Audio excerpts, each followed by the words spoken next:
Hello guys! For today's video, tayo po ay magluluto ng tikoy. Yes! Bali ang tikoy na to, ang tagal na naming nabili pero nung New Year pa, nung Chinese New Year pa. Pero ngayon ko lang siya maluluto kasi nga nakakalimutan sa loob ng ref. Kaya naman, tapos lagi pa kami may bread so nakakalimutan siya talagang iluto. So ngayon, parang nagki-crave tayo ng pang-merienda. Kaya naman iluluto na natin siya.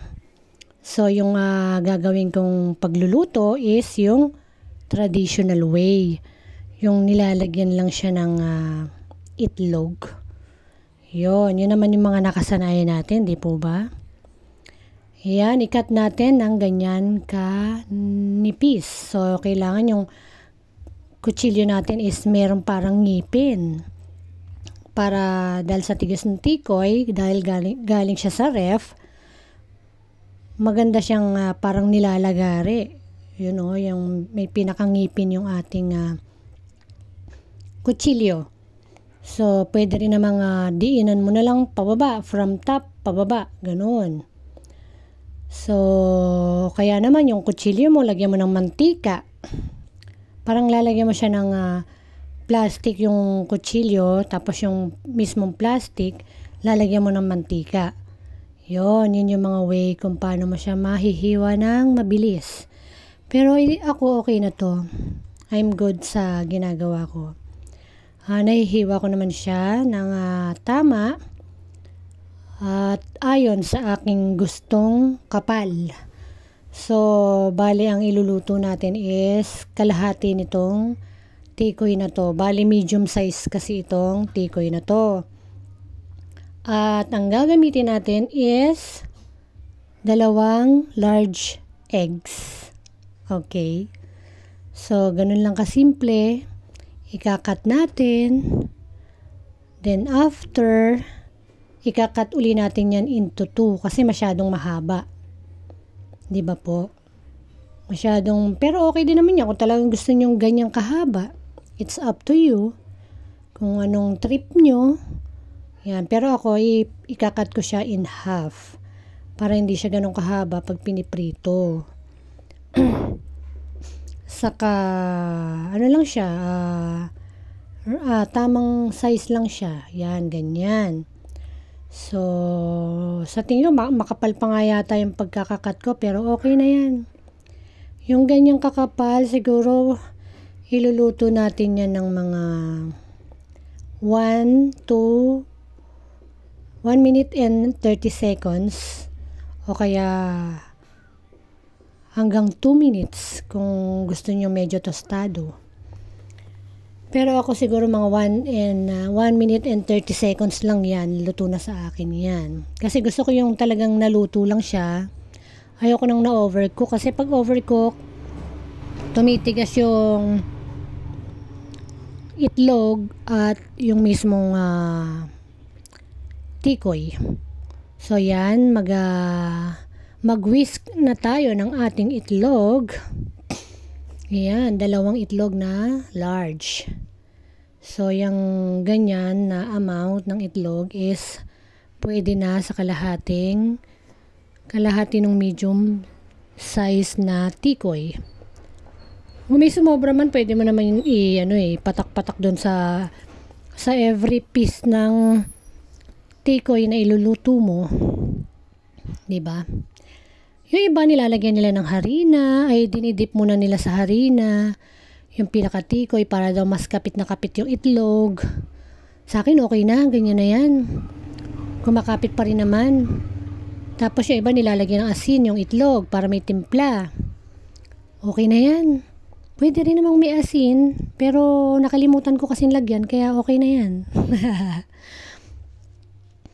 Kasi nga naman, maghahalo yung alat at tamis, di ba? Pero maglalagay man ng asin, siguro konti lang, mga half teaspoon lang. Ganon. Para hindi maalat. Parang ano lang siya, magbabalance lang siya ng tamis nung ating tikoy. So yan, na-soak na natin yung ating tikoy. So ayan na, mainit-init na ba ang ating pan? So pag mainit na yung pan, syempre make sure na mainit, huwag naman sobrang init kasi baka mabigla yung itlog na nasa tikoy, sunog. 'Di ba? So yung katamtamang init lang, tsaka mo siya ilagay para walang burn, 'di ba? Hindi siya ma-burn.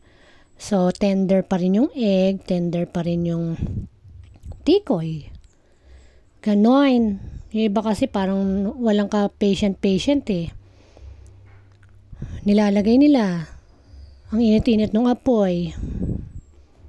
Nasunog tuloy. Yan. Kaya kailangan, pagka ito ang iluluto mo, medyo bantayan mo rin yung init.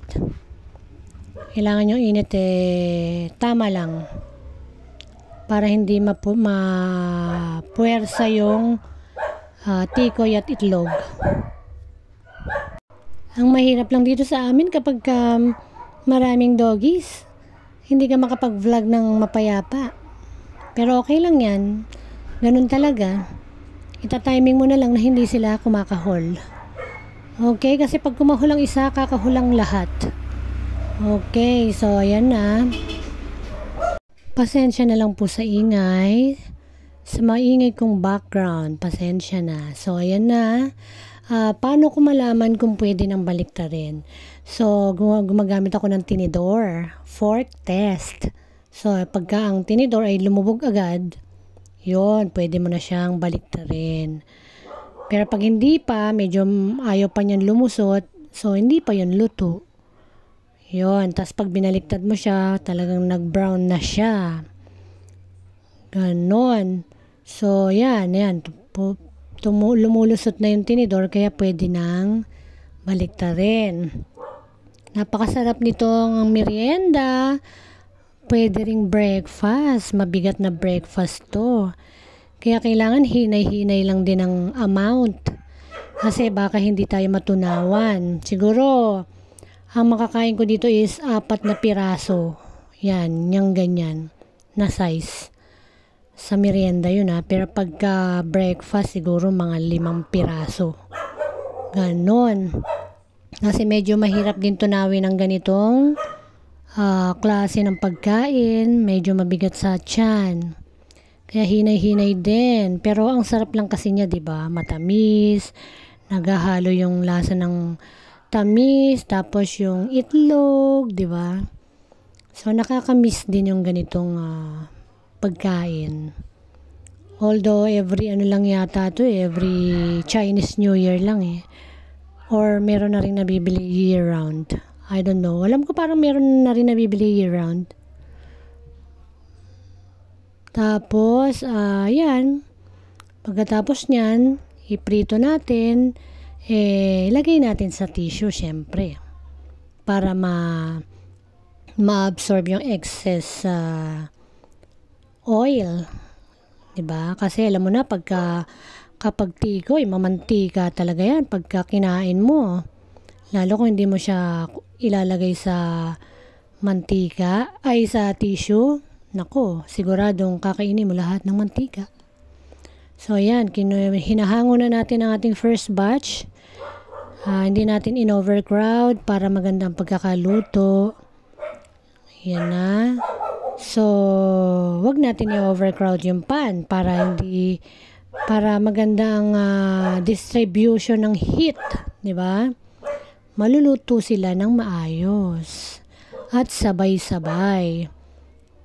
Kasi pag masyadong niload mo lahat, bukod sa matagal na ang pagluto mo, baka hindi pa maluto ng maayos yung mga every pieces na ilalagay mo dyan. Ano ba naman yung mga doggies na yan? Ang ingay Oh, yan na. So, yan. Lagay na po natin yung second batch. Okay. So, parang inulit lang natin yung process. Next batch naman ito. 1 minute 30 seconds.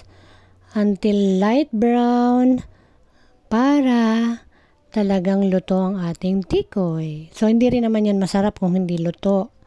kung undercook siya. Kaya iluto mo siya ng tama, which is 1 minute and 30 seconds. Yun, para ka lang nagluto ng itlog. So yan, tapos na, luto na. Pwede na tayo mag-merienda or mag-breakfast. Kayo po ba, ano po bang inyong breakfast or merienda? Nakapagluto po ba kayo ng tikoy this year? Baka naman na-miss out nyo. So, wag na wag ma-miss out. Sabi nila, swerte daw. Malay naman natin, di ba? Makiuso na lang tayo sa naging tradition kung wala namang masamang mangyayari, di ba? Yun. Pero I still believe na ang swerte ay nasa tao pa rin.